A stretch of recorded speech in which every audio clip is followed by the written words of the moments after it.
Пайғамбарымыз Мұхаммад Мұстафа саллаллаху алейхи уассалам хадис шәрифінен алынады бұл шелпек деген.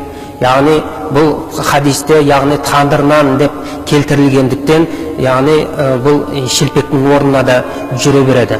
Анас бин радиаллаху анхудан риуаят етілген хадисінде Пайғамбарымыз Мұхаммад саллаллаху алейхи уассаламнан сұрадым дейді. Анас радиаллаху анху: "Құлту я Расулуллах рағифун атасаддақа бихи ахаббу илайка ам миату ракаатын татуған?" Ей Алланың елшісі, тандыр нанды пісіріп садақа қылғанның сауабы жақсырақ па, әлде 100 ракағат нәфіл намазының сауабы жақсырақ па деп сұрағанымда Пайғамбарымыз саллаллаху алейхи уассалам былай деп жауап берді дейді: "Рағифун тасаддақта бихи ахаббу иля мин миатин ракаатин татуан."